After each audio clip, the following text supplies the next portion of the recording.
小袁，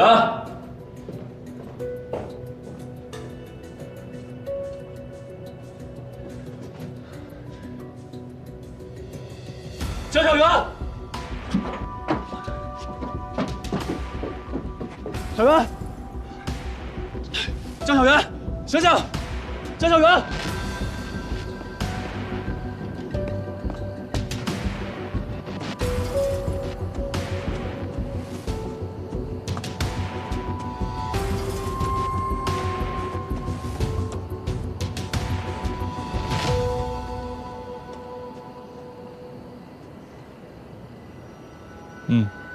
他们走了。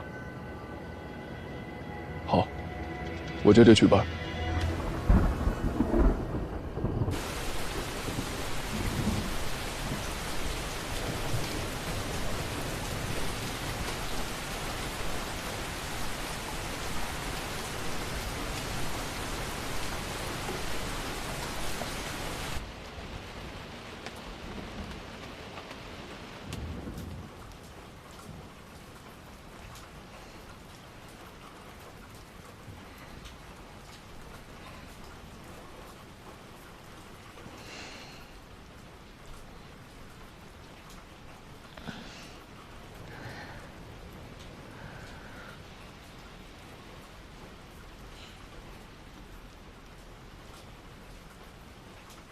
秦莲，醒了。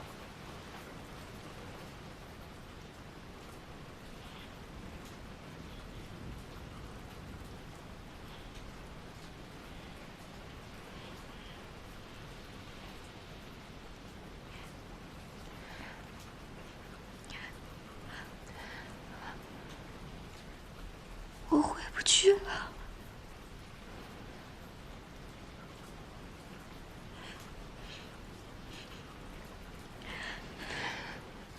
我也可能会发疯。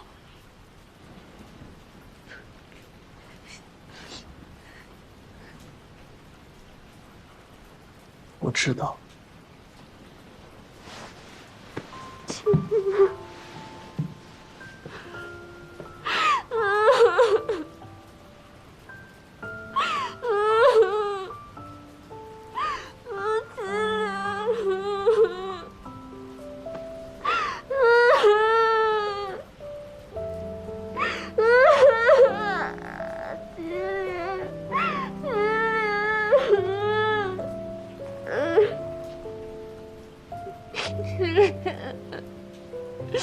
我会一直在这里陪着你的，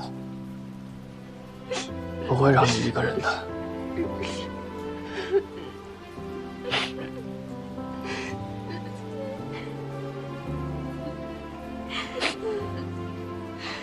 从你在医院里醒过来，我就知道，你一直都是那个江小媛，从来没有变过。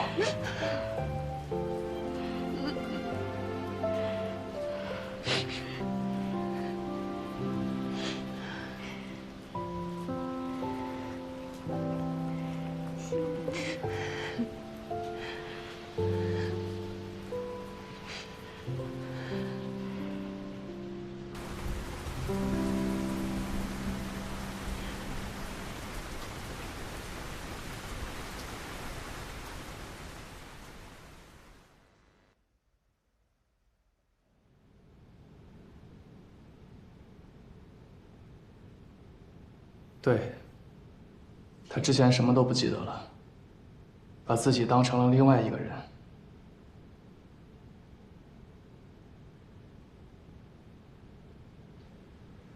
我知道他的情况不常见，但有没有可能通过医学手段帮到他？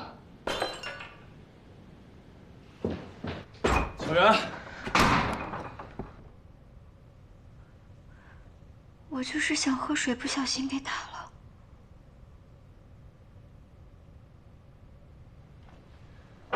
我来吧。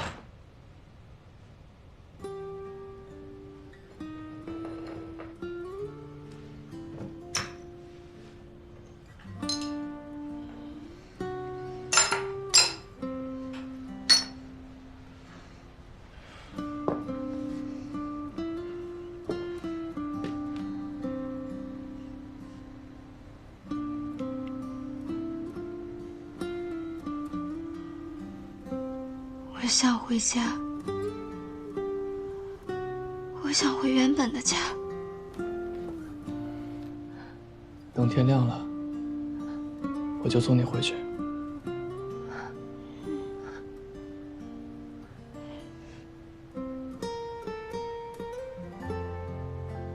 我去给你买点吃的。我不饿。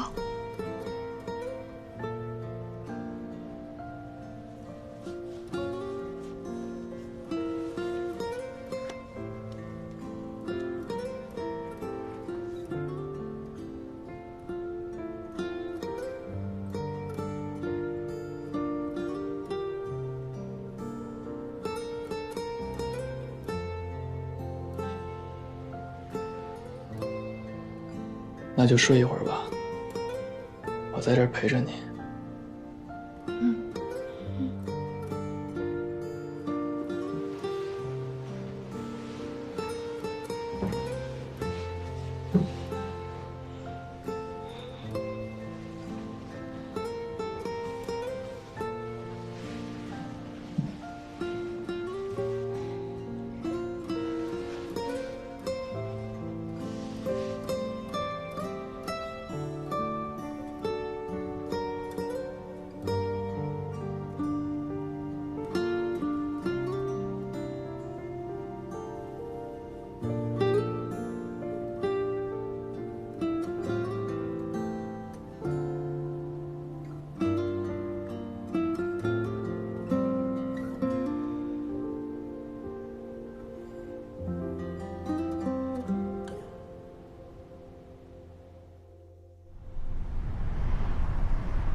在想什么？在想陈方舟喜欢的那个电影。电影。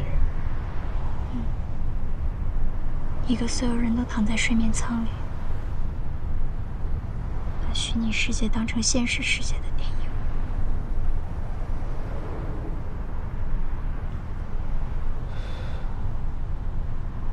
我当时还在想，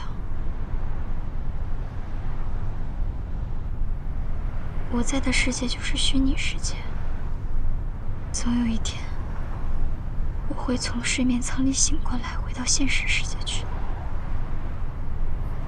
但是我没想到，我以为的现实世界才是虚拟世界。那些锦衣玉食的生活，都只是一场梦。从头到尾都只有一个江小媛。是梦总会醒的。好在你已经回来了，不是吗？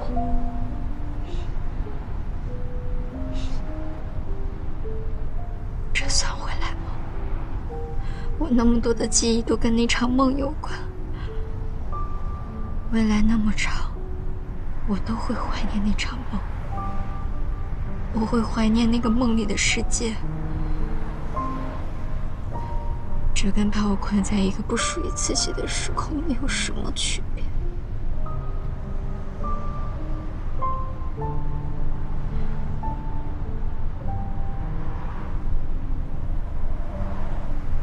小袁，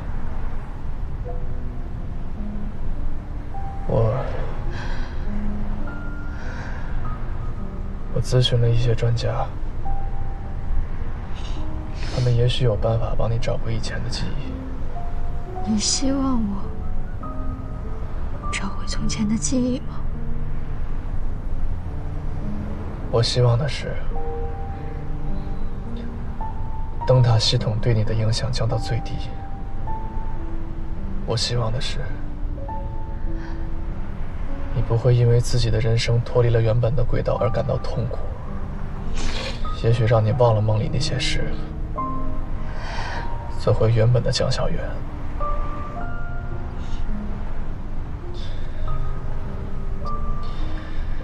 就不会变成霍宝宇那样。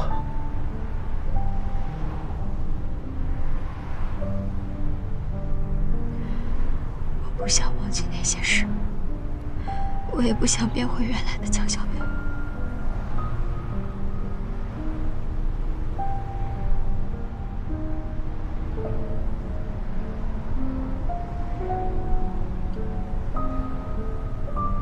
小袁，不管你能不能记起以前的事情，你都会是你。不一样的。连你都说了，我们在你眼中是不一样的。一个人的记忆决定他成为什么样的人，抹杀他的记忆等于抹杀他的存在。如果有一天你发现你的记忆都是虚假的，你会愿意忘记他们吗？你会让自己变成一个根本就不了解的人吗？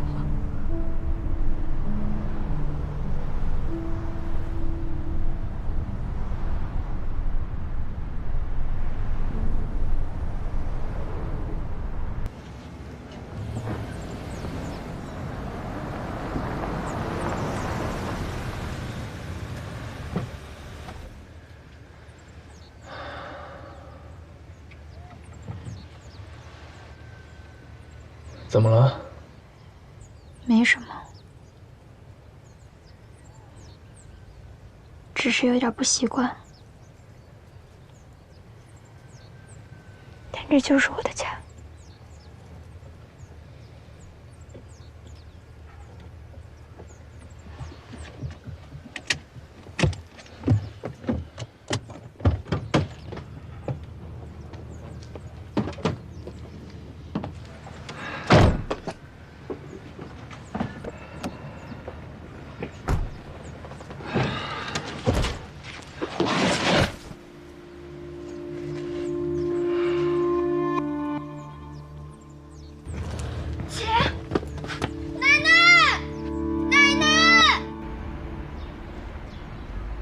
你就是因为过度的疲劳造成的昏厥，不过没关系，休息休息就好了。哦，你背上的伤是怎么回事啊？磕的。既然你不愿意多说，那我就不问了。不过我得提醒你，年轻人不要仗着自己身体好就一点都不注意。行，让他好好休息。我看你伤怎么回事？没事儿，我想躺一会儿。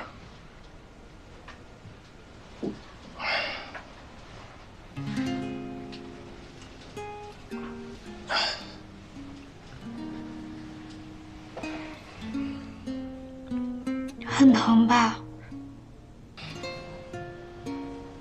不疼。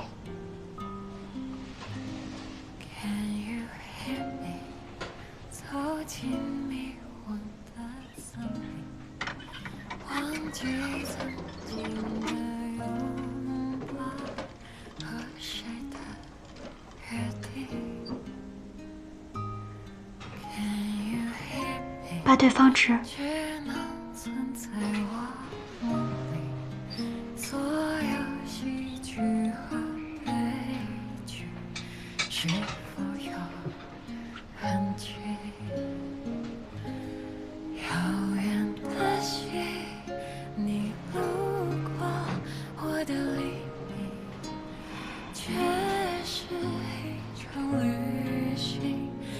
你好好睡，我在这陪你。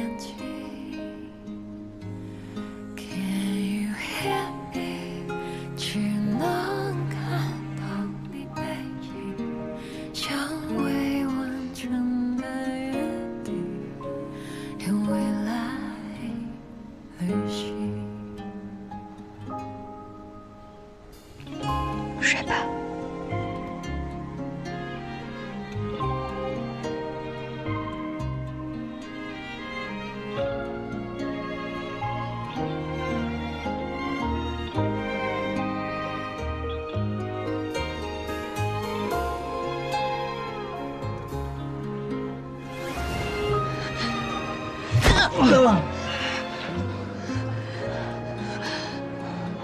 江小媛，我不知道你们谁说的是真的。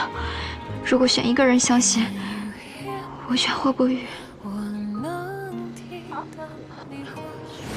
他背后的伤是我造成的，那个时候我还误会了他，没想到他的伤一直都没好。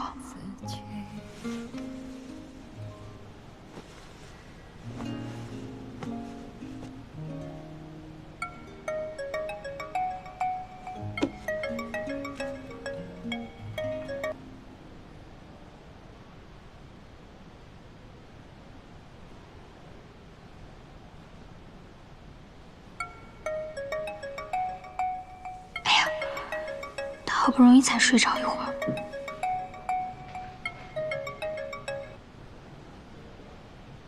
祁良，我听说你回白洋县了，怎么回来不告诉哥们儿一声呢？那跟东子咱多少年没见了？那我虽然是高二才转学过来的，但今天的聚会也少不了咱俩呀。陈哥，你小点声，祁连睡着了。江源，怎么是你接的呢？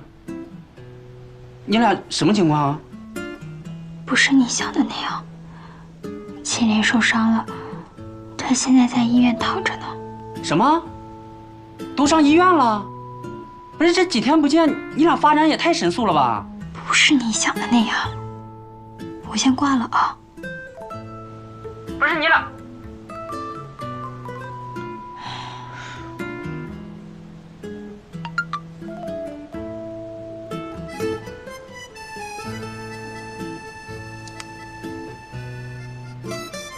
你俩这门婚事，陈哥我同意了，祝你俩百年好合，早生贵子。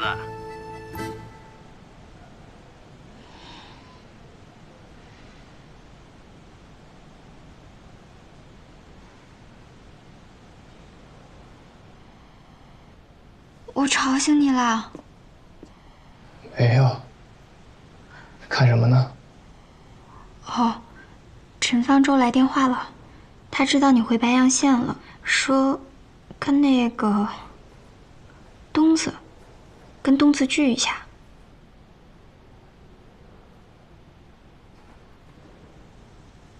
东子是谁啊？跟陈方舟一样，都是我的发小。以前他们也认识许清扬，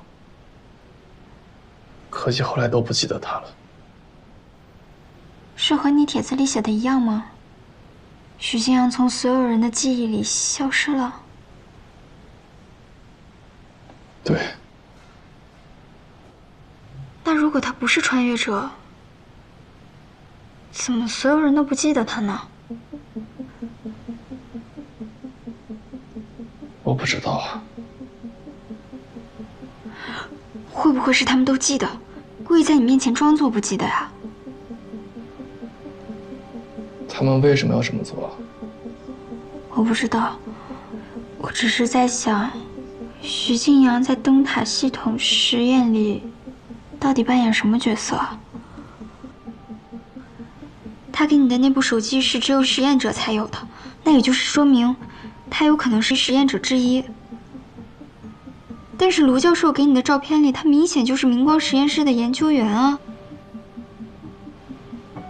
但霍博宇也是这样，既是开发人员之一，后来又自愿成了实验者。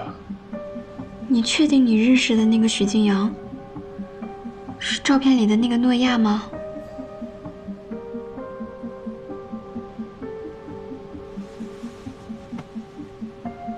什么意思？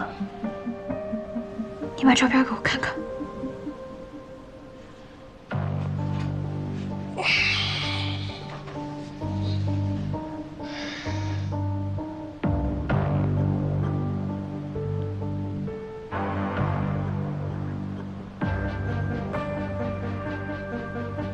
2008年许静阳多大？08年，14岁。14岁的初中生，怎么会和这样一个成年人是同一个人？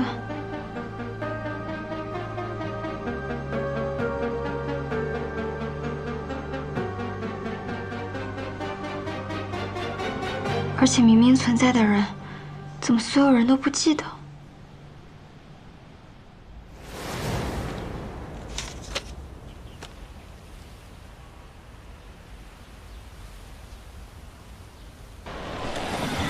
七哥，陈方舟跟许敬阳在菜市场被黄毛给打了。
大哥，他来了。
许敬阳他到底……要不去见见发小吧，我觉得他们肯定知道些什么。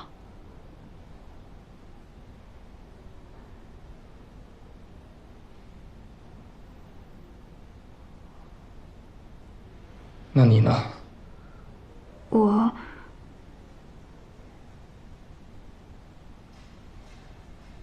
你现在已经知道了，你就是原本的江小媛，已经回不去那个梦幻的世界了。以后你打算怎么办？我之前总是想拼命的改变自己的命运，可最后还是一无所有。我不想这样了。以后无论遇到什么事情，我都希望我勇敢的面对我珍惜的一切。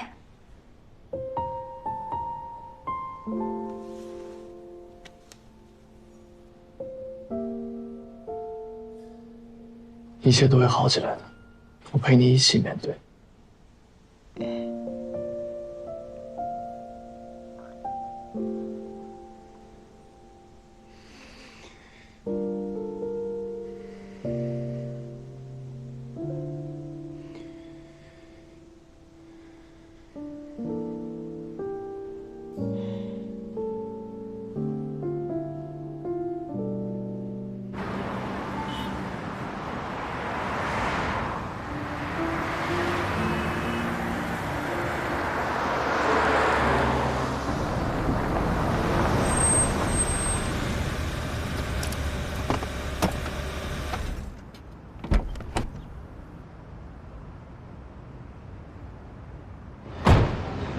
谢亮，怎么没带小袁一块来呢？不是，这难得同学聚会，也不差他一口饭，你是不是没告诉他呀？你说话呀！你跟他说了吗？6年前你好像就是这个发型。哎，去哪儿啊？你现在就是再开一站，里面太挤了，这外面多宽敞。自己提升。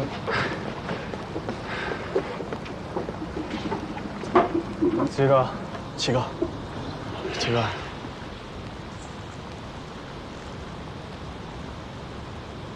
坐。走，走走走。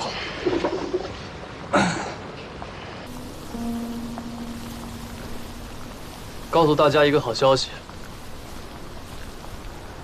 我找到徐静阳了。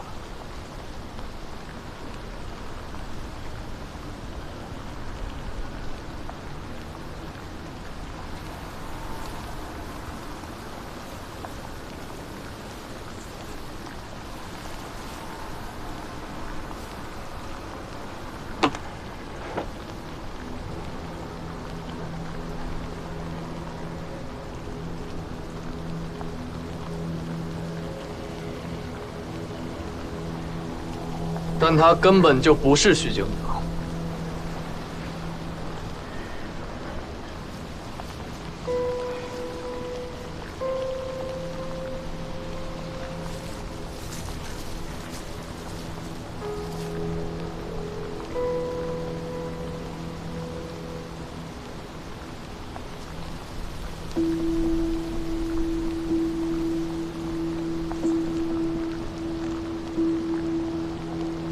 你们有事瞒着我，对吧？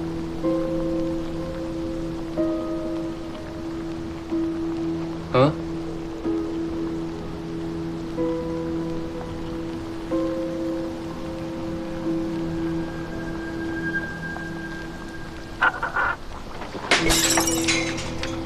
我们想知道是我脑子出现了问题，还是你们到底有什么不能告诉我？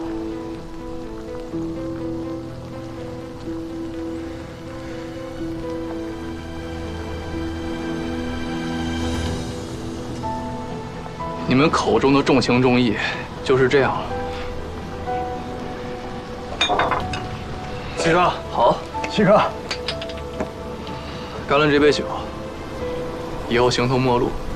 七哥，不是七哥，七哥，七哥，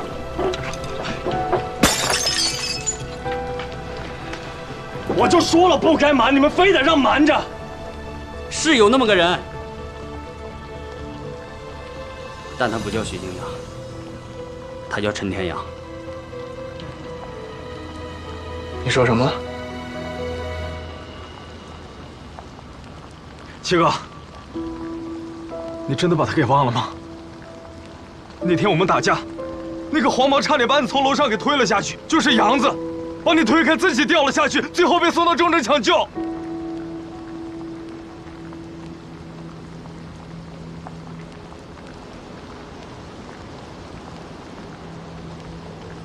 那他后来去哪儿了？他死了。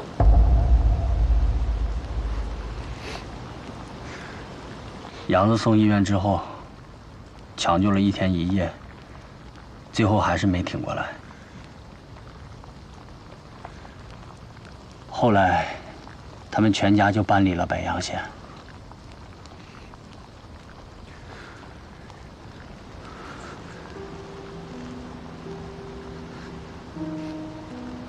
你知道杨子的事之后，抑郁了好长一段时间，始终觉得是你害了他们全家。后来实在没办法，你爸把你接到国外去看心理医生。再后来，咱们就好多年没联系了。你回来之后，胖子告诉我们，你好像把杨子给忘了，整天找一个叫什么许晋阳的人。可杨子大名叫陈天阳啊，我们就在想，是不是那个心理医生把你给催眠了，让你忘了这档子事儿？是我让他们一口咬定，说不认识许静阳。反正在你心里，许静阳这个人是活着的。找个失踪的大活人，总比为了个死人埋怨自己一辈子要强。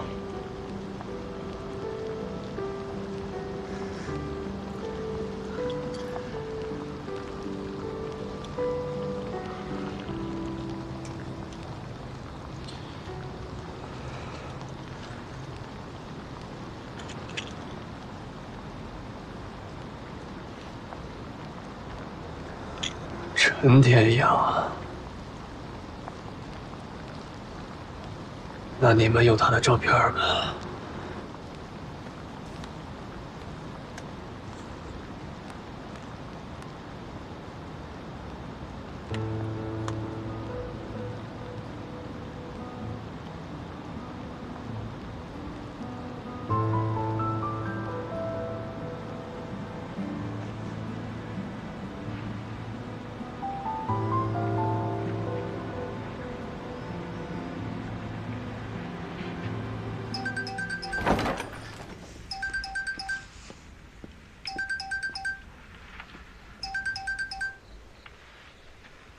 喂，你好，江小媛吗？您是？江小媛，安排好你所剩不多的清醒时间，不要再追查任何真相，否则我们会对你进行疯狂报复。是一个人疯，还是让你身边所有人一起死，你自己考虑。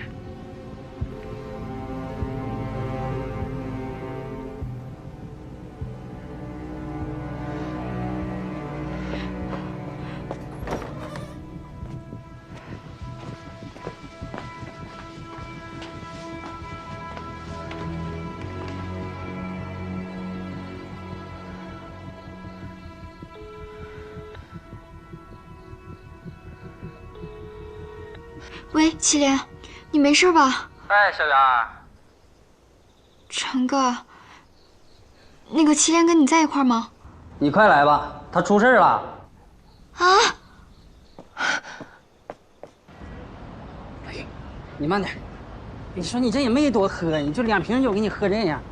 哎呀，你慢点慢点，这摘了。哎呀，你说你不能喝，你少喝点。祁连，祁连，你怎么了？你报警了没有？小媛，你咋哭了？你快点说，他到底怎么了？没想到你这么在乎祁连，他啥事没有，他就喝多了。刚才跟你开玩笑的。你来，你正好搀回家，我上厕所，我剩块别炸。小心台阶。啊！你的伤还没好，我扶你去车里。走。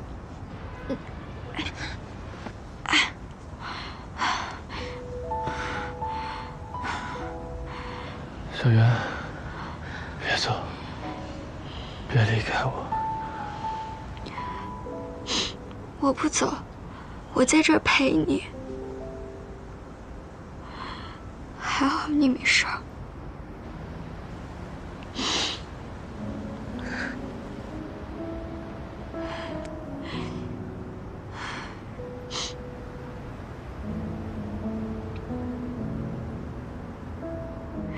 其实，我以前总是想查明真相，可是现在知道了之后，我又很害怕。我害怕我身边的人会因此受伤，我又很担心，如果有一天我真的发疯了，该怎么办？如果时间重置，还敢一起吗？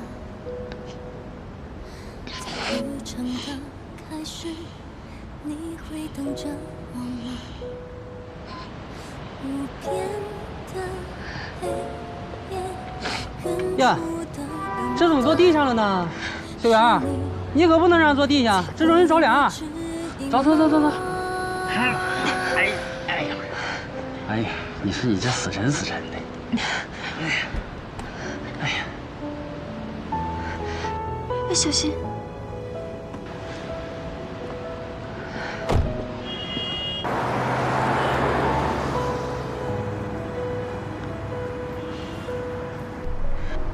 你们都聊什么了？把他关成这样。就小时候那点事儿呗。关于许静阳的吗？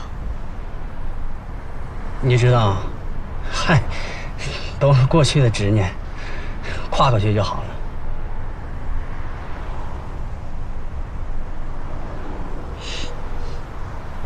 所以许静阳是真的存在吗？小燕，这事儿你就别问了啊，你也别当祁连面前提。这杨子都死多少年了，该伤心也伤心了。人活在当下才是最重要的。他这个人就这样，对谁上心了就记一辈子，想忘都忘不掉。还记得高中那会儿，咱班同学都知道他喜欢你，可那时候你一心一意高考，他怕早恋影响你学习，就没敢跟你提，想着以后有机会再说，就再等等。那谁成想这一等，这么多年都过去了。哎，开玩笑归开玩笑啊，他是不是到现在都没跟你提呢？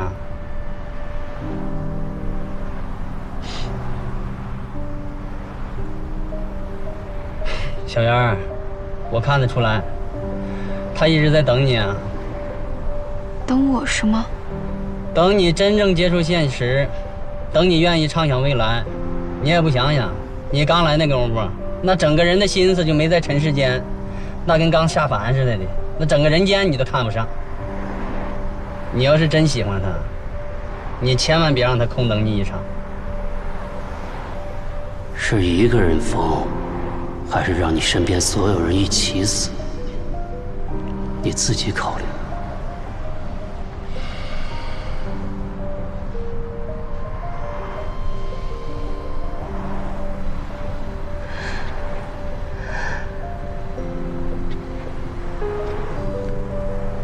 可怜你等了我这么多年，到头来能等来的不过是一个疯子罢了。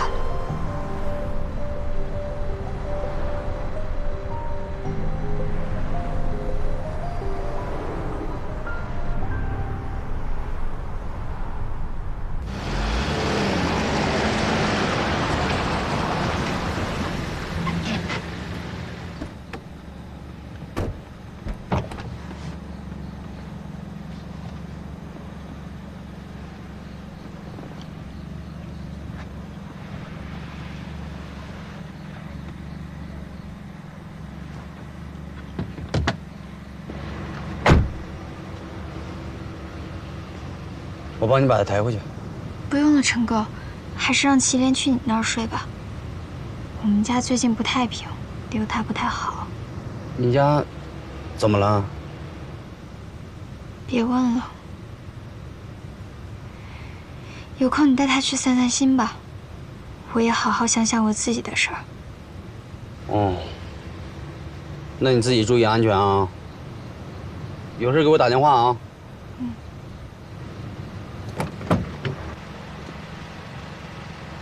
你赶紧回去吧。哦。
哎，你好，女士，不能进去。哎，女士，哎，女士，安全站长不能进。我男朋友在里面。让手，让手，让一下。陈科长，快！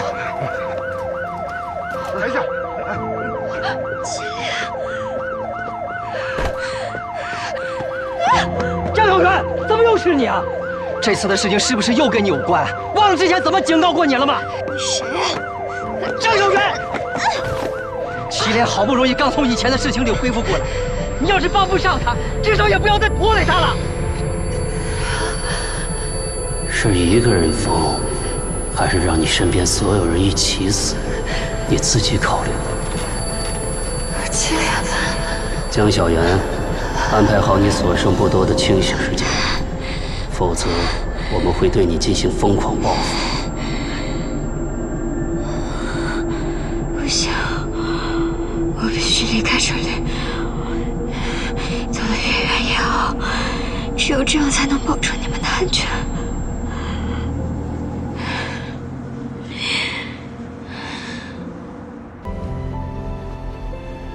你们怎么样了？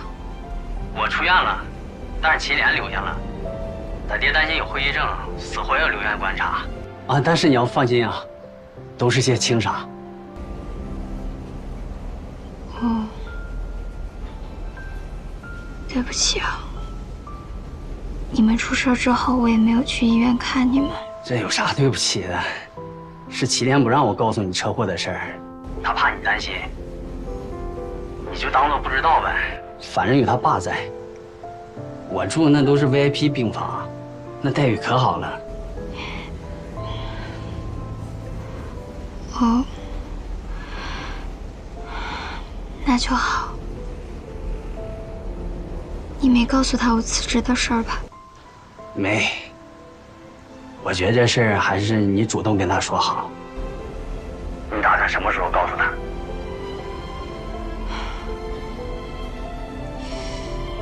哎，我还没想好。小媛，辞职是你做的决定。既然你想好了，哥不会难为你。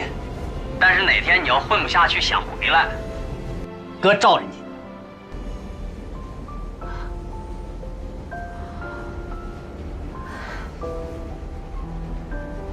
谢谢陈哥。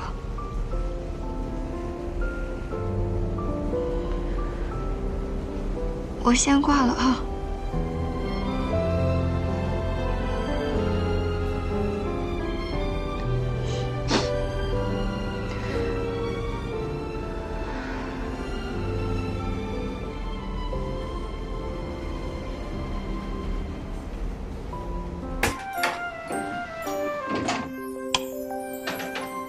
这是女生宿舍。本来呢，我们是不对教职工开放的，不过嘛，你是蒋老师托过来的人，这点面子我们还是要给的。哎，你真是蒋老师的助理？啊。啊，行，那你好好休息啊。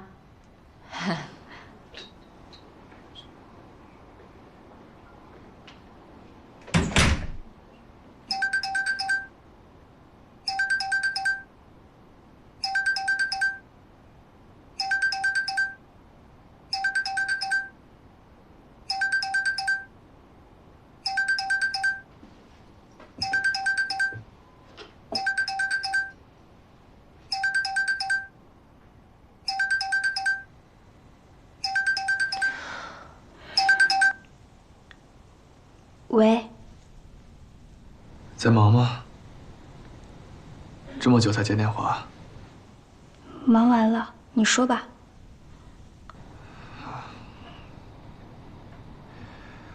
过了15，美发店就要开始营业了吧？你回乐山市了吗？嗯，我从家出来了。你呢？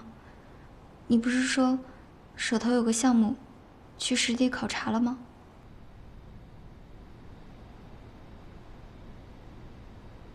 是啊，那天跟陈毛周他们喝完酒，就被叫走了，没能跟你打声招呼。没事儿，工作要紧。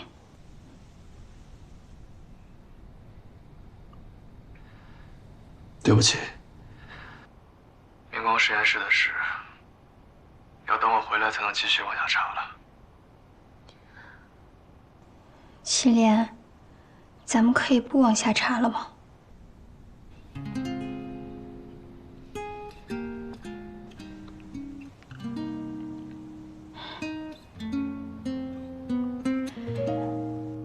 其实我已经辞掉了美发店的工作，来了重庆。我想尽可能的在自己清醒的时候做点喜欢的事儿。其实能不能查到明光实验室，对我而言已经不重要了。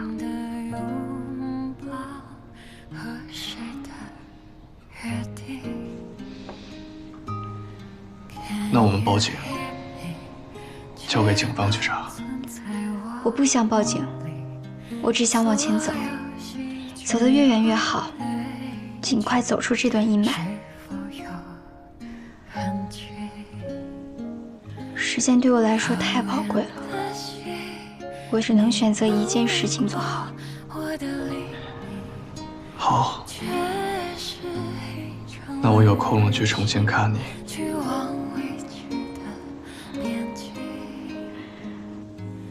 祁连，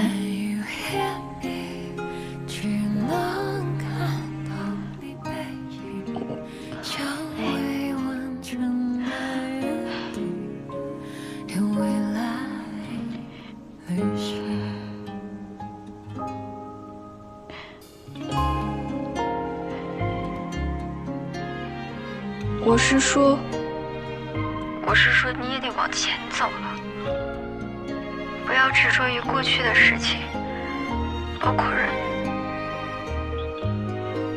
活在当下最重要了，对吧？小袁，你的意思是？我是说，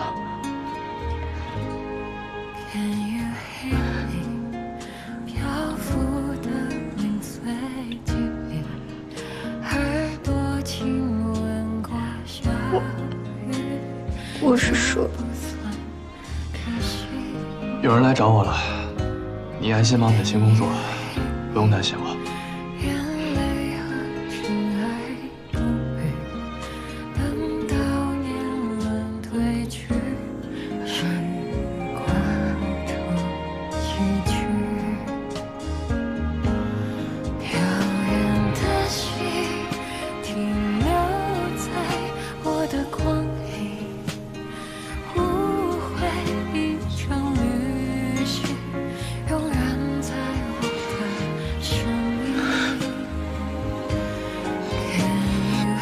江小媛，决定好了就狠心下来，不要再跟祁连联络了。没有你，他只会过得更好。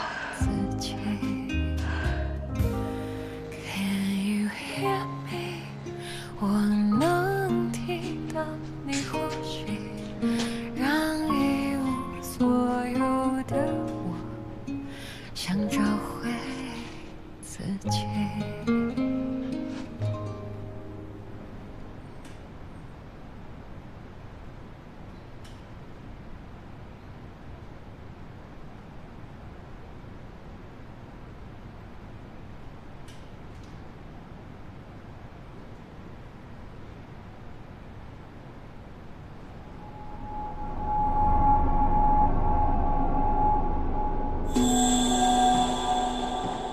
怎么？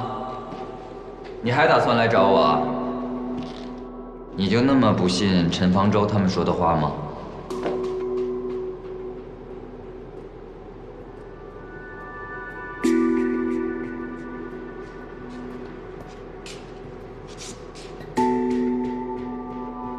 明明就是信了吧？那你还跟自己较什么劲儿啊？你就把我当成是你童年想象出来的玩伴不好吗？哎，我告诉你啊，我的出现可成功的帮你走出一段心理阴影呢。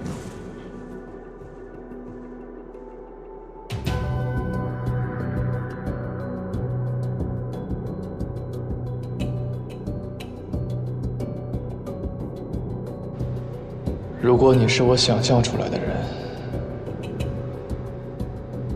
为什么小袁也会知道你的存在？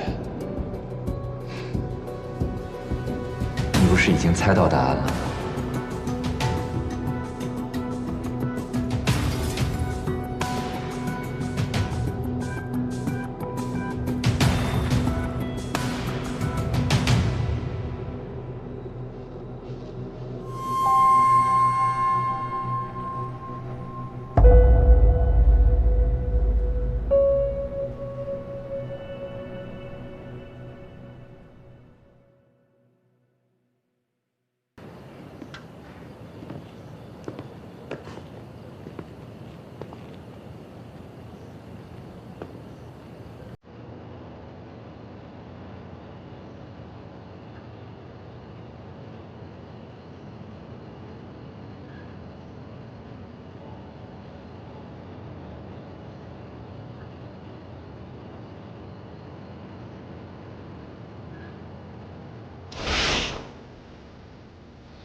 对他真的一点印象都没有了吗？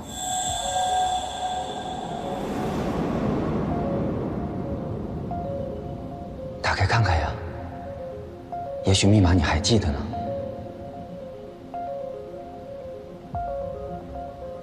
你这么着急赶回老宅，不就是想知道这个密码箱里到底有什么吗？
6年了，原来答案一直在我自己手上。原来真正有问题的，一直都是我自己。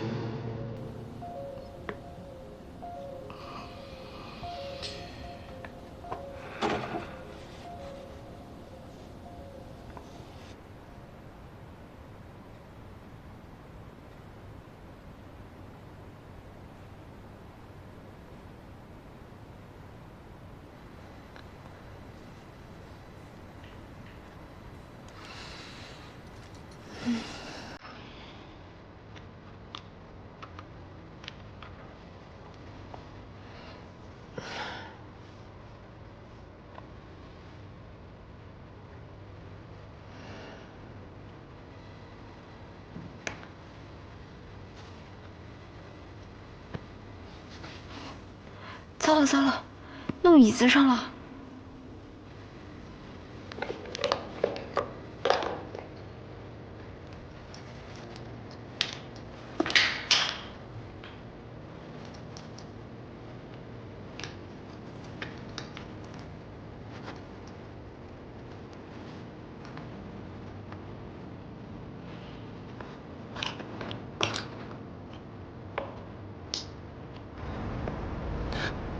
早不来晚不来，偏偏这个时候来，痛死我了！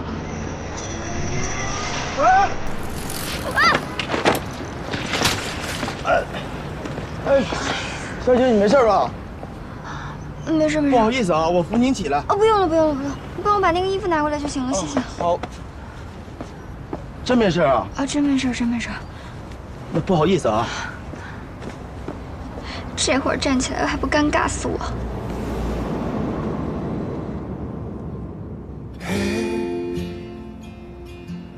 无助的时候，嘿，还有我。洗脸？先起来吧。哎呀，你这么来了？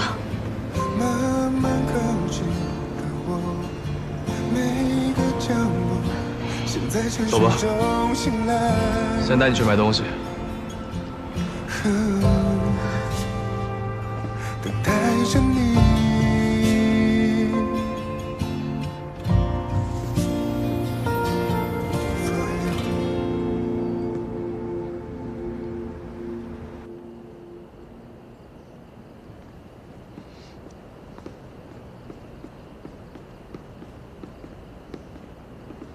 你不是出差了吗？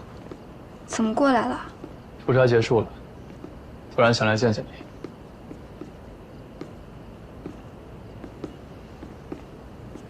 但是我没有跟你说我在哪儿啊。我知道你可能不想见我，所以没来问你。你故意不说你投奔了蒋博，又在电话里告诉我，只想一心一意做一件事情。我听得懂。你在说，祁连，别来找我了。既然听得懂，干嘛还要过来？稀里糊涂的算了，不好吗？我不想就这么稀里糊涂的算了。我没剩多少时间了，很快我就会变成疯子。江小媛，你摸着良心讲，你是那种因为自己快疯了，担心给我添麻烦就急着把我推开的人吗？你什么意思？这1年的时间里，你忙你的事业，难道我会妨碍你吗？1年之后，不管你疯没疯，我都会管你。我既不会嫌弃，也不会委屈，因为这是我求人得人。只要我在这儿，我就是你的退路，你就不会一无所有。这样你也不愿意吧？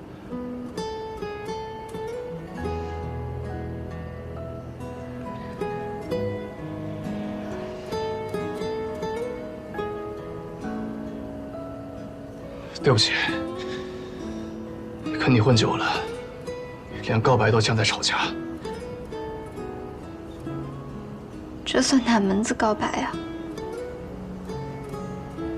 那你到底愿不愿意？这不是我愿不愿意的事儿。那你急着把我推开的理由到底是什么？我烦你了，不行吗？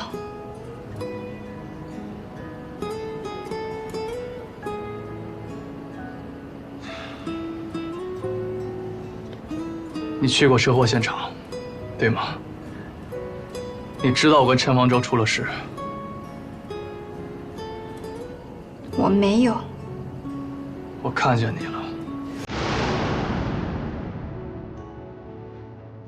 江小媛，怎么又是你啊？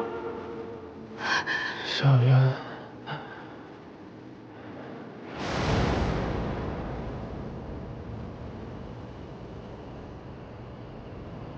后来我一直在想，为什么你要装作不知道啊？为什么你要一声不吭地跑到重庆？为什么你要在电话里劝我别再往下查？我想了很久，唯一能想到的答案只有一个：明光实验室的人找你了，他用你身边的人威胁你别再往下查。这起车祸就是他们给我们的警告。是吗？对，我不想往下查了。比起那些，我更在意我身边的人是否安好。你懂吗？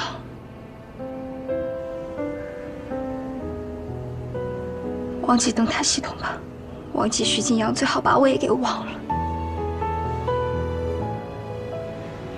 我不会忘记你，永远都不会。谁也不能改变这一点。算我求你了，行吗？过你自己的生活吧，以后不要再见面了。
今天是2019年3月15日，从重庆回来已经2周了。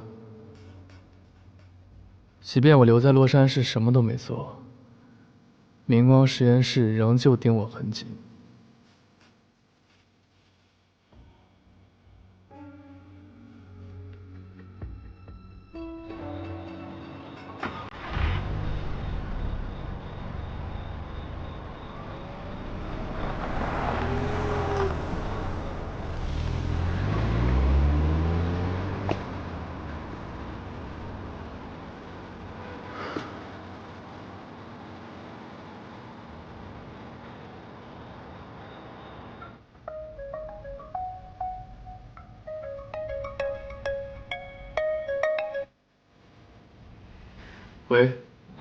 喂，几哥，他们走了还追吗？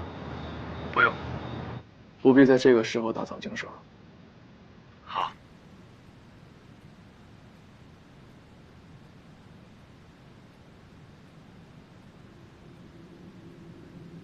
2008年是第一个时间节点，诺亚代表明光实验室参加了研讨会，并且提出了一种记忆干预技术的设想，也是灯塔系统的技术原点。2012年，我作为试验者参与了灯塔系统的测试，试验结果很可能是成功了。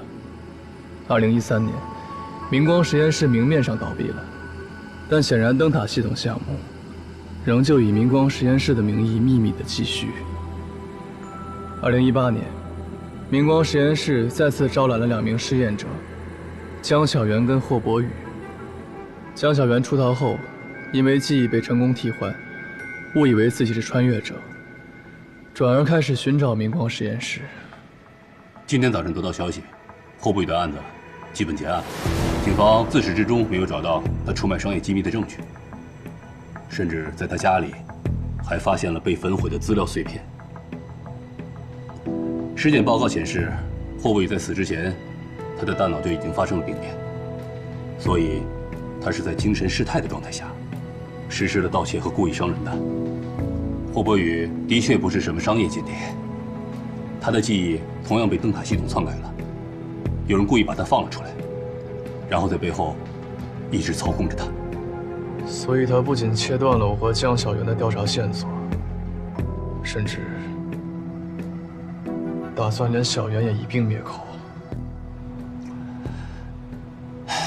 霍博宇虽然没有成功，但是他疯得很及时，死得也很及时。他把整个案件导向了一个精神病患者的荒唐犯罪，到最后警方都没有发现明光实验室的存在。可自明光实验室倒闭后，为什么变得见不得光？到底是谁在资助他们继续着灯塔系统的实验？如果他们畏惧的是小源出逃后会暴露他们的存在，为什么没有第一时间抓他回去，而是选择了监视？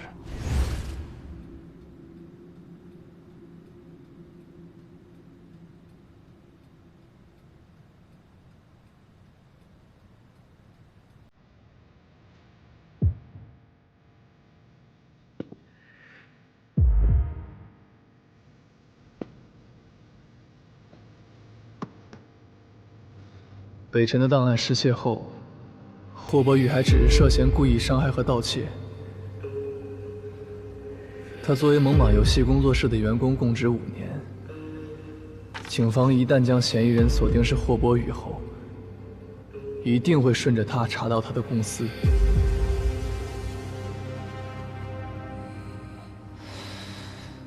可猛犸却在这个时候成为了第2个报案人。成功让警方将调查方向调整为商业间谍案。这个猛犸游戏工作室会不会跟明光实验室有什么关联？不然他们怎么能在最佳时机把自己从嫌疑人变成了受害人呢？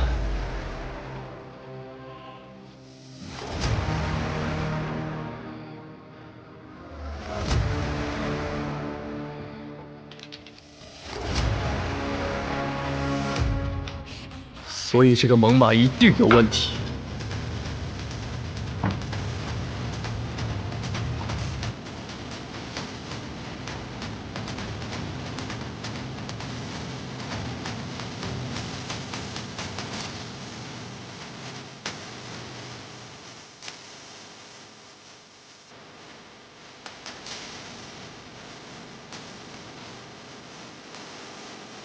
会是你吗？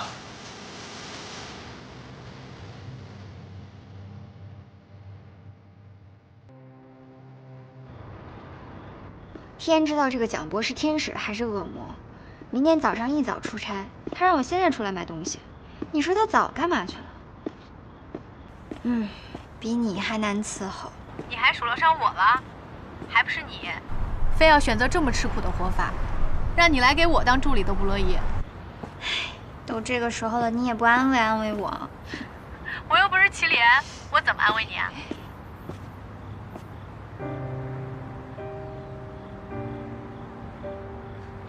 我先挂了啊。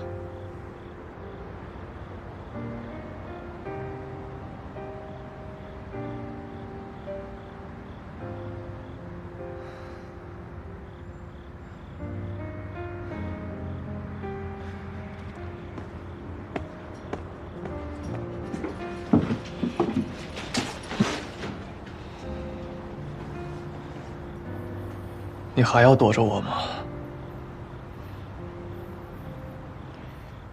你是嫌自己还不够倒霉吗？上赶着往我身边凑，回头我还没疯呢，你先没命了。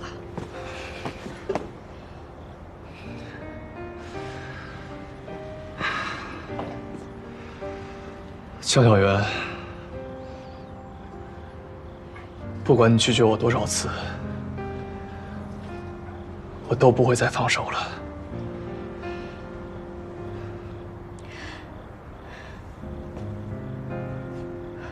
是我说的还不够清楚吗？我们没有任何关系，你没有责任，也没有资格管我的任何事儿。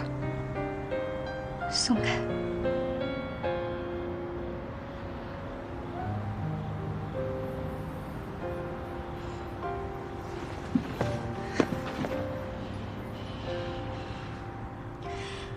你再不松开，我报警了。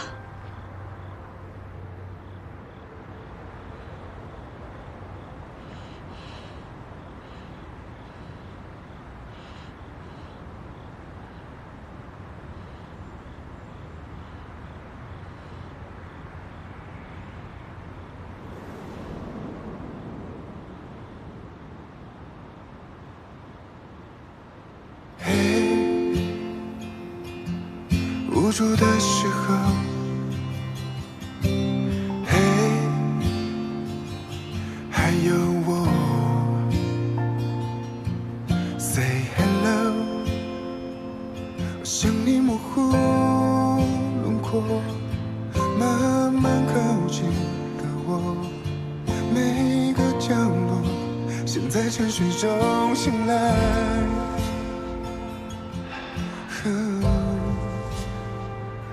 我现在有资格了吗？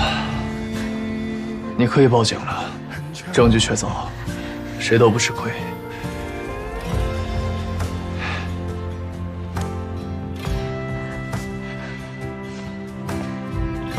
你是狗吗？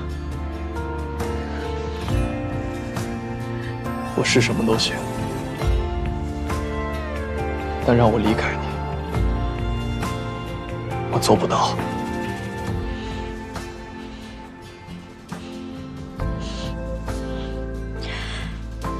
你以为我愿意离开你吗？有一个人愿意陪我走到最后，我有什么不乐意的？祁连，你那么聪明，你知道我没有漫长的未来了，我没有办法向任何人做任何承诺。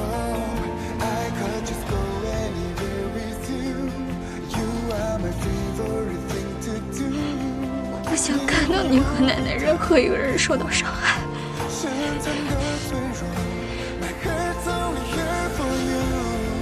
我明白，我不往下查了。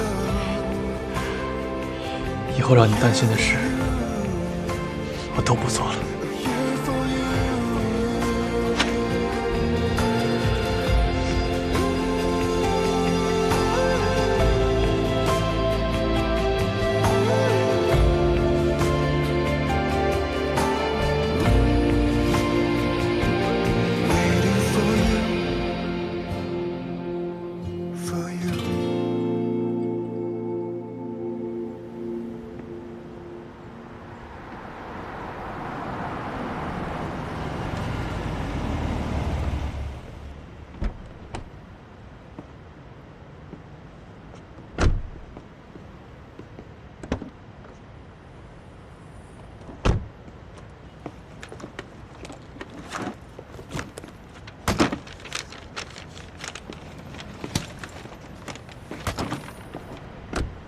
你先回去吧，我在这等他一会儿。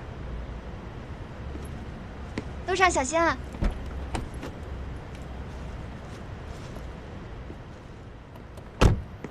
一路上都在看资料，早饭还没吃呢。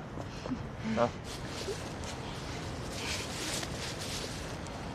证件都带了吗？带啦。我怎么感觉我不像找了个男朋友啊？我像找了一个助理，还是免费的。你是不是忘了有个老板花钱请你做助理呢？没忘没忘。齐少爷，还挺长情啊，还没腻烦这小土妞啊？我哪儿土了？还是图点好，长得太漂亮了，容易被人惦记。你来了也刚刚好，都不用打车了。啊？把行李拿上去吧。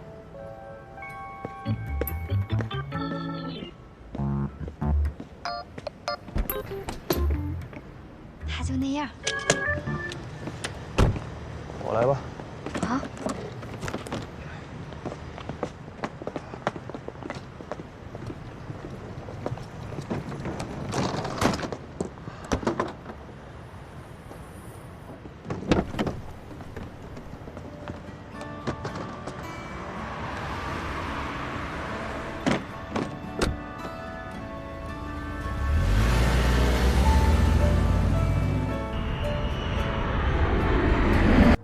你说蒋博这人是不是挺奇怪的？我好声好气的跟他说，让他帮我写个推荐信，哎，他不乐意，然后我骂他一顿，他居然同意了。你说这人是不是找骂？你给我打了半个小时电话，就说了半个小时蒋博的事情。啊，你吃醋啦？当然吃醋。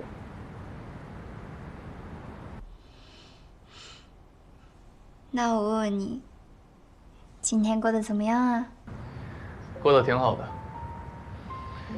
还听到了一个消息，陈方舟打算结婚了。陈方舟结婚？跟谁啊？过年期间有人帮他找的相亲对象，他说挺满意的，因为对方不嫌弃他是个剪头的。剪头的怎么了？人好歹还一店之主呢，不过确实有点快哈。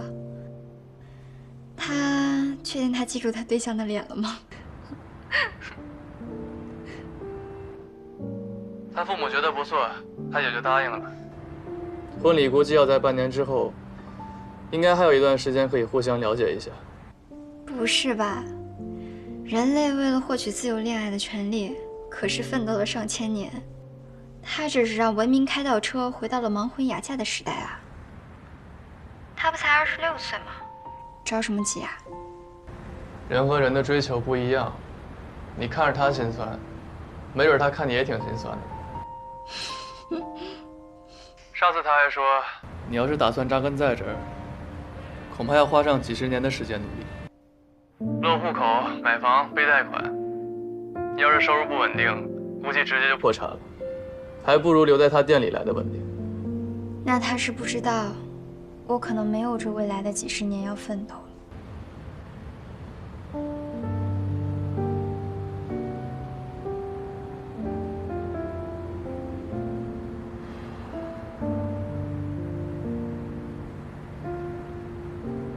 小袁，未来的事情谁都不知道，我们能做的只有先把当下活好。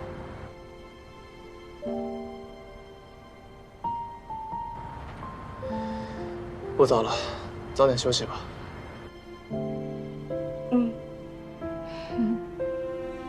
晚安。晚安。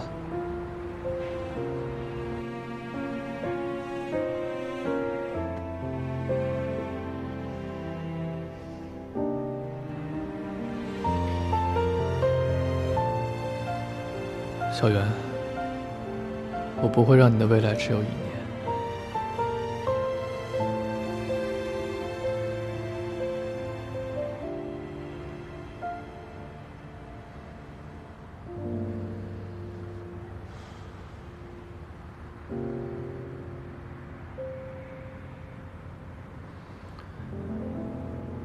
喂，老尚，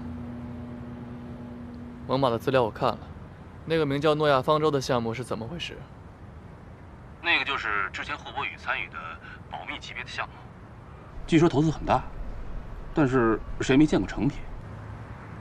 我从他们内部打听到小道消息，说霍博宇之前销毁的资料涉及核心代码，已经导致整个项目停摆了。说开完董事会之后，这个项目可能就黄了。这么重大的项目，核心代码难道是说销毁就销毁的吗？那谁知道？说不定人家公司就是为了钱呢。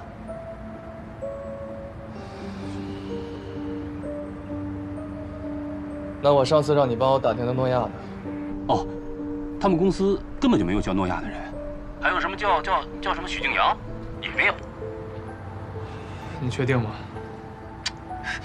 废话，我上周刚请了他们人事部的妹子吃完饭，人家公司说了，公司不能起那名，犯忌讳。哎，说正题啊，你知道猛犸公司背后的老板是谁吗？范小小。那可是名利场上炙手可热的人物，先后离了3次婚，靠着分手费一步登天，现在拥有好几家公司。只要是跟这个女人有关的事儿，都不会简单。他还是星河杂志的主编啊？对啊，人家本来就是搞时尚的嘛。哦，对了，全国那个最大的庄梦美妆学院就是他的。庄梦。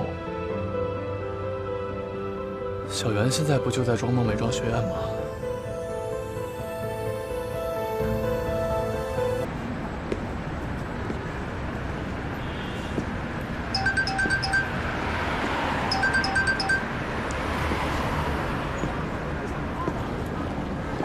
化妆师中级证考过了，恭喜恭喜啊！干嘛？不太开心啊？我就是不确定自己是不是有能力做这行。江小媛，这就开始凡尔赛了。你知道你在谁手底下工作吗？蒋博哎，这可是业内的天才，这么刻薄又臭屁的人你都伺候了，你还不自信什么？可是他万一招我是另有原因呢？毕竟我半路出家又没有什么过硬的技能。别自我怀疑啊，给我支棱起来！哎，对了。过几天有一个时尚盛典邀请我，你一起来吧。好，到时候见啊。拜拜。我送你回去。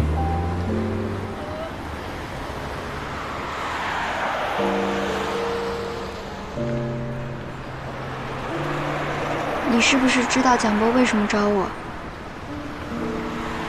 我想知道真相。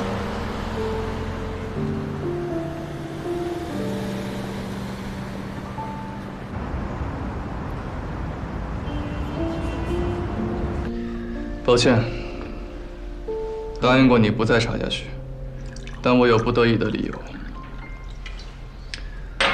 蒋博跟我正在调查的事情也有关系。我查到霍博宇之前的东家是猛犸游戏工作室，而这家公司现在的老板是范小小。范小小。他不是星河杂志的主编吗？他不仅是星河杂志的主编，还是庄梦美妆学院的老板。现在来看，跟蒋博也有一些私人关系。所以说，你做蒋博的助理，也就意味着你间接成为了范小小的员工，暴露在了他的眼皮底下。你什么意思啊？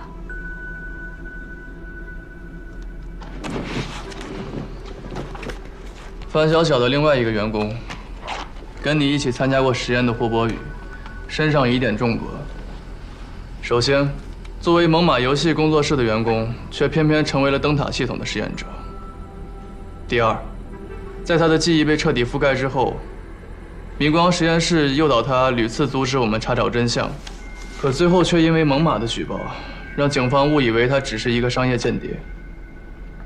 第三，明光实验室之所以可以继续灯塔系统的研究，显然是找到了新的投资方。而霍博宇在猛犸期间参与的研发项目投资金额巨大，研究内容从未向外公布。猛犸借着霍博宇的契机，向外宣布项目告吹，大笔投资不了了之。你是说范小小是明光实验室新找的投资人？他依附在猛犸游戏的公司下，继续做灯塔系统的研究是吗？如果范小小和明光实验室有关，那蒋博招揽你到庄梦，恐怕就不是一个巧合了。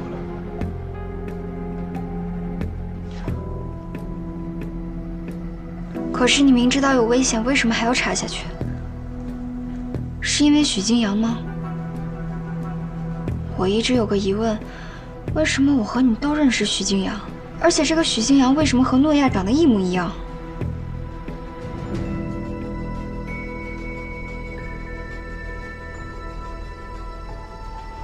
因为我跟你一样，也曾经是灯塔系统的试验者。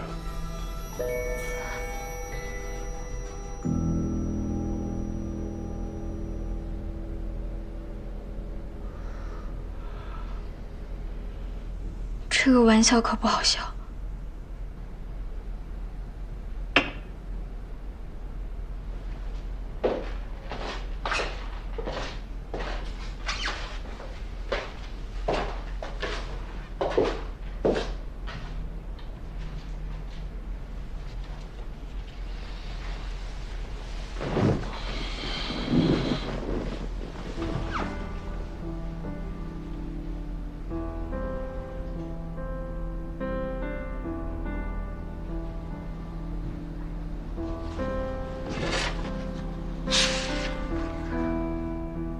2012，那你……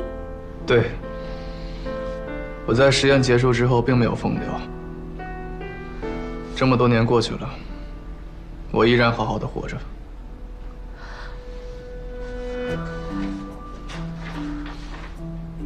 我在老宅找到这份合约的时候，第一个想到的事情就是，既然我可以好好活到今天，那你也一定可以。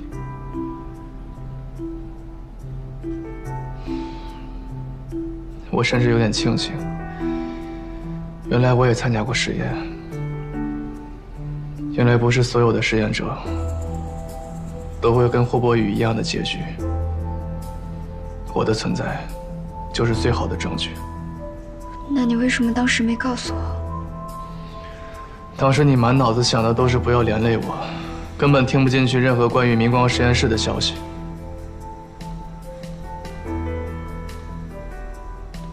如果你也是试验者，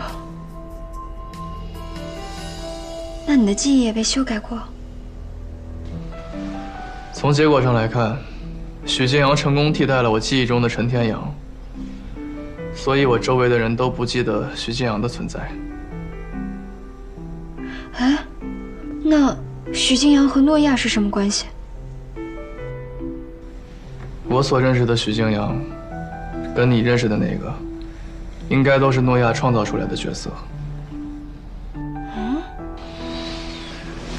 所以我们必须尽快找到诺亚，才能知道一切的真相。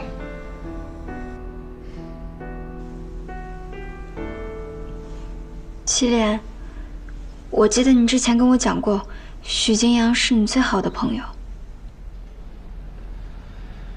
是啊，不然我也不会坚持找了他这么多年。不过还好，事实证明他至少是一个真实存在过的人，只是和我想的不太一样。那你有没有想过，如果灯塔系统的实验仍然是在他的主导下进行的，那阻止我找真相的人有可能就是他，找人开车撞你的人也可能是他。我知道，但我仍然愿意相信，他不会是这样的人。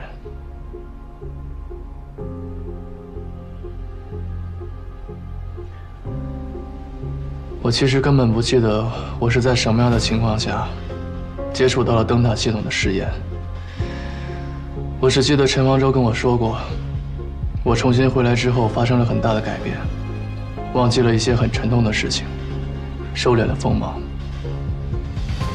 但我很清楚，这些都是许金阳带给我的，是他在我最困难的时候治愈了我。我自己的事儿我自己能处理，那反倒是你。这次模拟考试又是年级前10吧？出了这次意外，虽然没有机会高考，但是出国读个好大学总归是没问题的吧？那就赶紧从这事儿里走出去啊！你也是，我也是，咱一条路走不通，咱换条路走不就得了？我告诉你啊，我已经准备重新开始了，你呢，也要重新开始自己的生活呀。所以我相信，他在建造灯塔系统的时候，初衷一定是善意的。我也相信你们刚认识的时候，他应该就是你说的那样的人。但是人是会变的，他也可能最后是迷失了自我吧。这也大概可以解释为什么你跟霍博宇的结局是不一样的。所以我才要继续查下去。范小小的身上应该会有新的线索，虽然我不知道诺亚身上到底发生了什么才会有这样的改变。但是我知道的是，如果实验仍在继续，就算他是我最重要的朋友，我也一定会阻止他。好，我陪你一起查真相。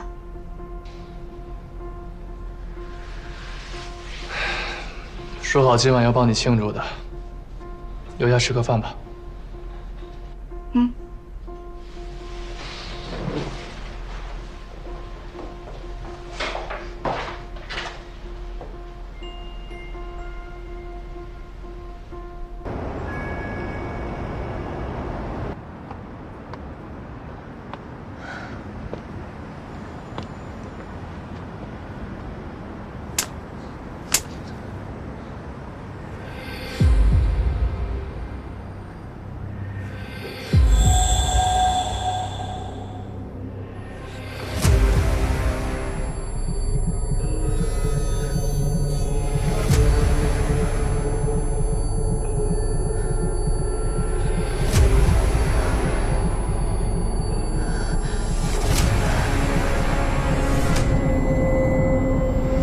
江小圆的数据都正常吗？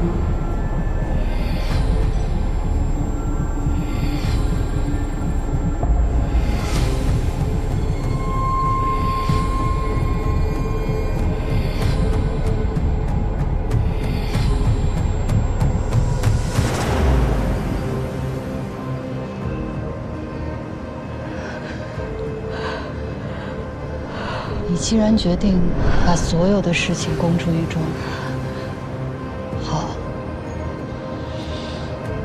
那就要想好了，承担所有的后果。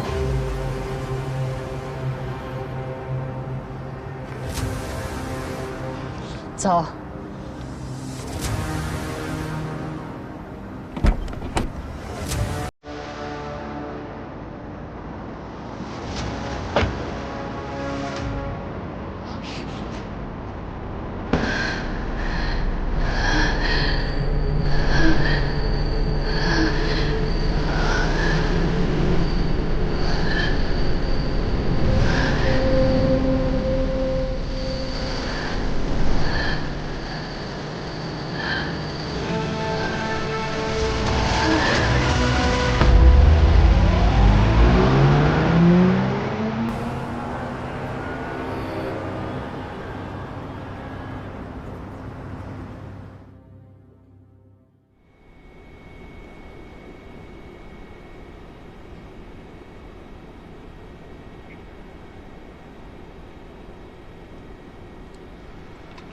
你看，他的颈部确实有一块芯片，但是现在具体情况还不清楚。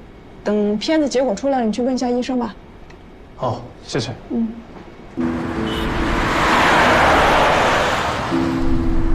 喂，检查结果怎么样？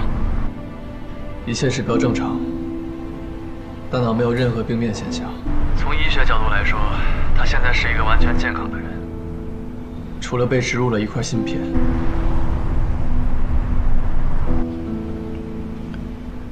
老陈，你劝我带他做一个脑部 CT， 是不是因为你们在霍博宇体内也找到一块？你们对外宣称结案，实际仍在调查霍博宇的死因，对吗？医生怎么说？芯片可以摘除吗？已经和中枢系统长到一块儿了。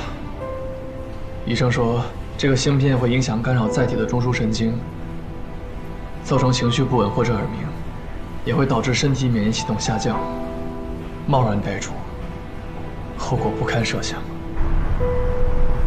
芯片的事儿，我们也会帮忙想办法。你多费点心，稳住他的情绪吧。好，我明白。对了，这件事我不想小远知道，你也别告诉他了。好，我明白。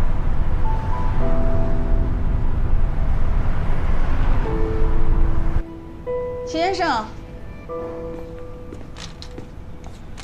正好你的片子也出来了，但是你的体内并没有什么芯片。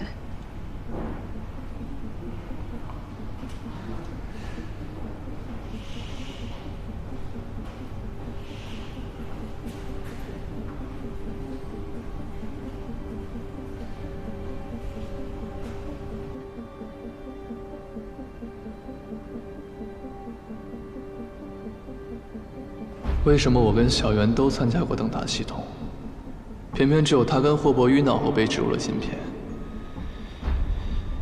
猛犸游戏背后到底隐藏着什么？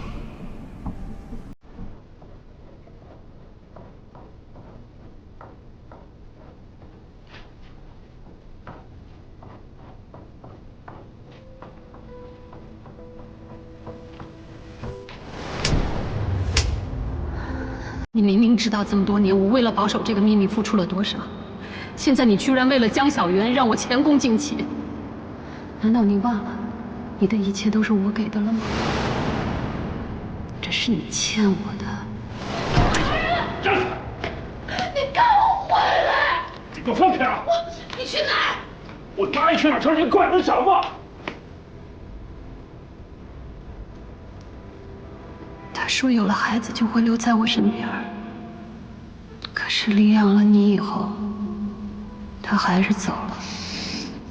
妈妈别哭，爸爸走了，我不会走的，我永远都陪着妈妈。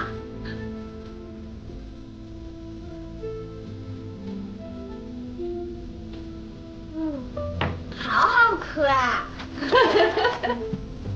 你能帮妈妈度过这一劫吗？他们每天都查我的账，我精疲力尽。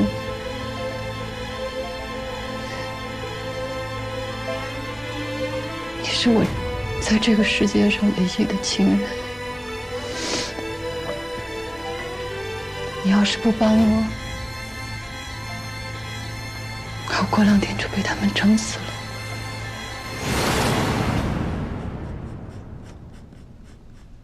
面对多日来的质疑，猛犸游戏工作室今日作出回应。据悉，猛犸游戏将于今天晚上公布诺亚方舟游戏体验舱，并对此前的质疑做出了正面回应。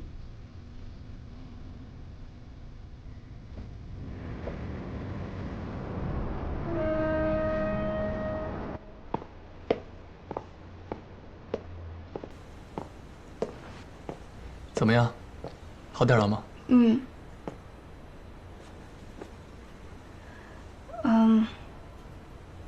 蒋博那事儿是你爆出去的吗？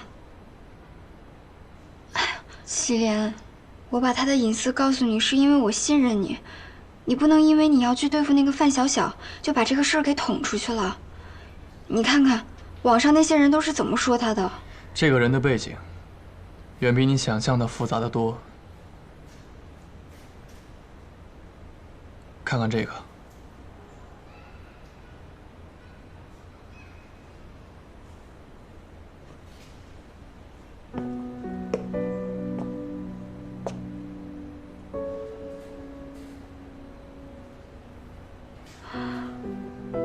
这是蒋博啊！蒋博是范小小和她第一任丈夫一起领养的孩子，他们之间没有血缘关系。在她10岁那年，有邻居报案称蒋博一直遭到严重的家庭暴力，但在后来警方上门查访的时候，发现他用一把水果刀捅死了自己的养父。警方发现他对暴力行为有严重的创伤后应激障碍，加上邻居的证词，最终判定他为正当防卫。之后，他在精神康复中心待了4年，才重新回归正常生活。但那时候范小小已经再婚，而且并没有把她的存在告诉给她第2任丈夫。再后来，范小小就对外隐瞒了蒋博，之后她就开始了劣迹斑斑的少年时代。高中就被劝退，之后转去了私立学校，也没有读完。医生给她开具的病历里写过她有躁郁症。她脾气确实有点怪，但是我感觉她的精神状态还算挺稳定的吧。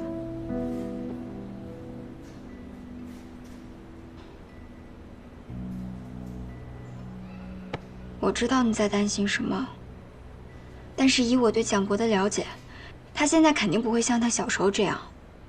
而且，你要是把这些爆出去了，他的职业生涯就毁了。但你别忘了，蒋博也是范小小的帮凶。他从一开始接近你就不怀好意，难道你要我眼睁睁看着别人利用你，却什么都不能做吗？其实蒋博跟我解释过了。他没有利用我。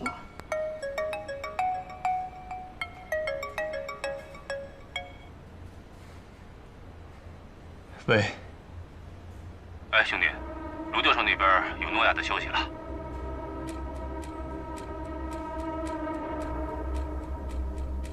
祁连，久等了。卢教授，这位是……啊，我来介绍一下，这位是白远山先生。曾经是明光实验室的投资人，也是诺亚最早的伯乐，他应该算是最了解灯塔系统的人了。你好，坐。时隔多年，没想到竟然还有人在关注着这件事情。你有什么想要了解的，尽管问吧。您知道诺亚在哪儿吗？我找了他很多年，始终没有他的任何消息。诺亚5年前就已经去世了。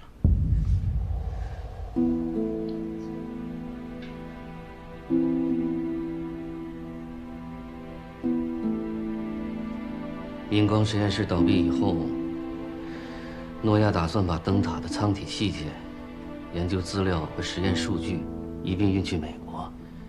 寻找新的资方，结果运输车在半路遭遇车祸，坠下了山崖，人车俱毁啊！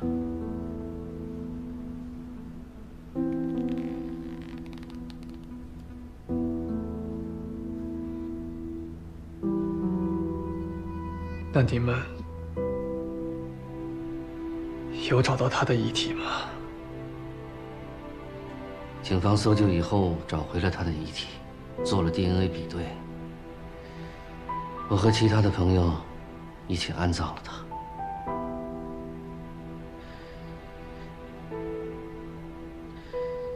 现在这个猛犸游戏的诺亚方舟项目，其实是抄袭了从前明光实验室的灯塔系统。可惜呀，灯塔系统只留下一些残缺不齐的资料。想要告他们都举证困难。我记得那个叫范小小的人，其实曾经找到过诺亚，提出要收购明光实验室，但是被诺亚拒绝了。我不知道他是从什么渠道复制走了灯塔的核心代码。按理说，诺亚不会那么不小心的呀。诺亚他的中文名字是叫许敬阳吗？你连这个都知道啊？他是美籍华人，从小呢被白人夫妇收养，但他的确有个中文名字。就叫许金阳。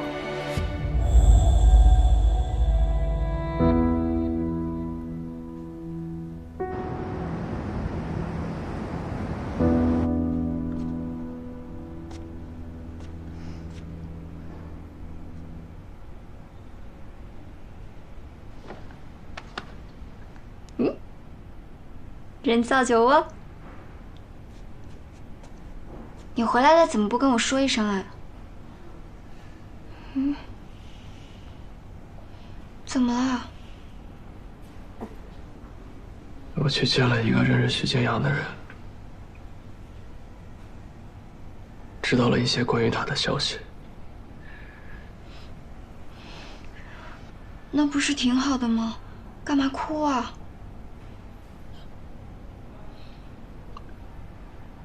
没想到我找了这么多年的人，却再也没有机会见到他了。他怎么了？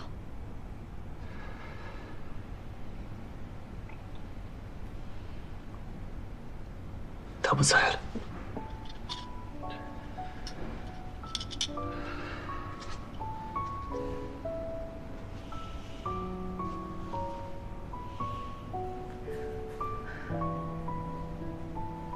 别哭。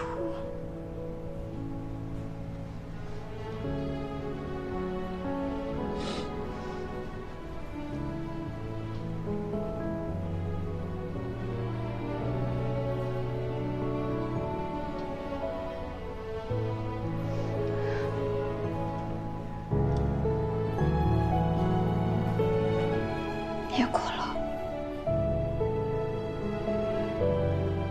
别哭。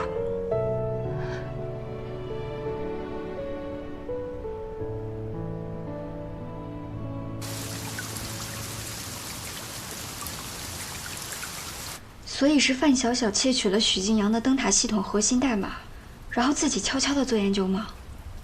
对。白先生说，诺亚方舟虽然只是一台游戏舱，但它的系统设置跟硬件技术和灯塔系统极为相似。唯一的区别在于，诺亚方舟没有提及记忆干预。那就很奇怪。范小小是怎么知道许金阳正在做这一项研究的？而且像卢教授这样的人都未必能清楚。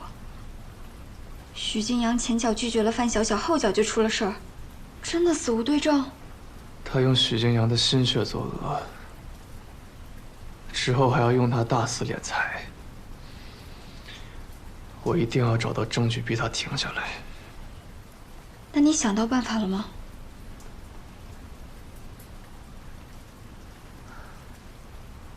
我就怕我们逼得太紧，对你会有危险。这样吧，明天我去给范小小做专访，你跟我一起。如果我没猜错的话，蒋波也在那里。有话说就去，省得你放不下他。好。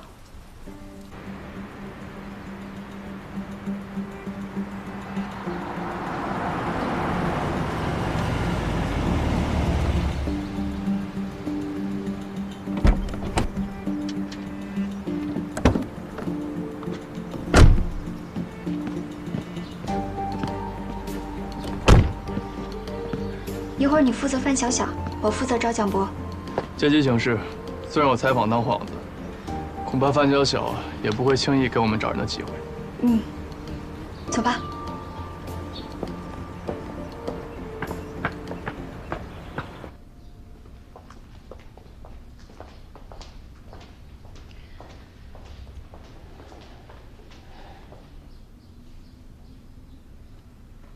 齐先生，工作的场合还带着女朋友，不合适吧？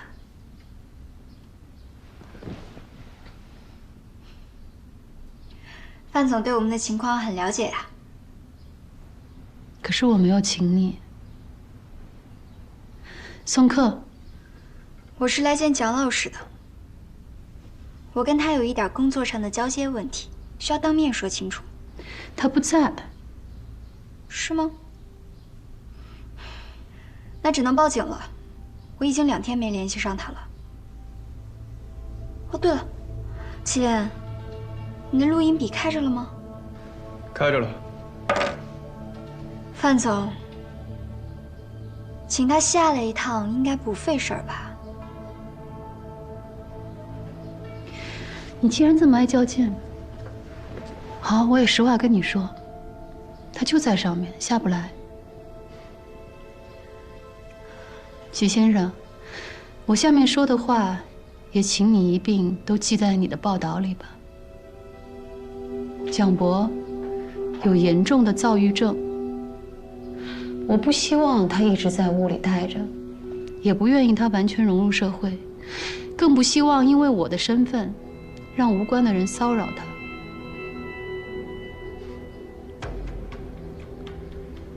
我还查到一件被你隐藏的旧事。蒋博10岁那年，捅死了自己的养父，曾一度被关进精神病院。那人也是位化妆师吧？我记得他还挺有能力的。可惜后来丑闻不断，酗酒、赌博、家暴、婚内出轨一样不少。你一定十分记恨这位丈夫吧？是不是不止一次想过？如果可以一刀捅死他，又不用坐牢，该有多好！10岁的孩子，又患有轻微的精神疾病，没有比他更好的人选了。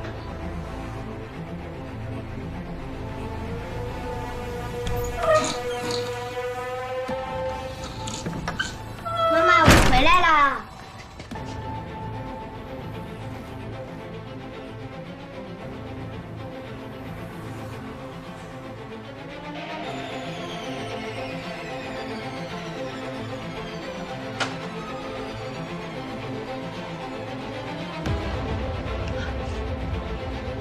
小博，妈妈不是故意的。一会儿警察叔叔来，你千万不能说是我干的，听见没有？听见没有？听见没有？啊！听见了吗？听见了吗？啊！这也是你一直对外隐瞒蒋博是你儿子的原因吧？当然，这些都只是我的主观臆断，自然不作数。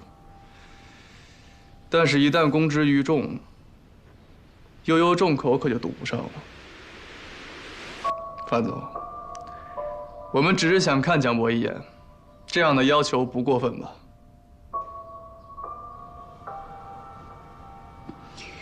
你跟我绕了这么大一圈，不就是为了想见蒋博吗？行，小周，你现在就带江小姐去见蒋博。让他亲眼看看我有没有说谎。江小姐，请吧。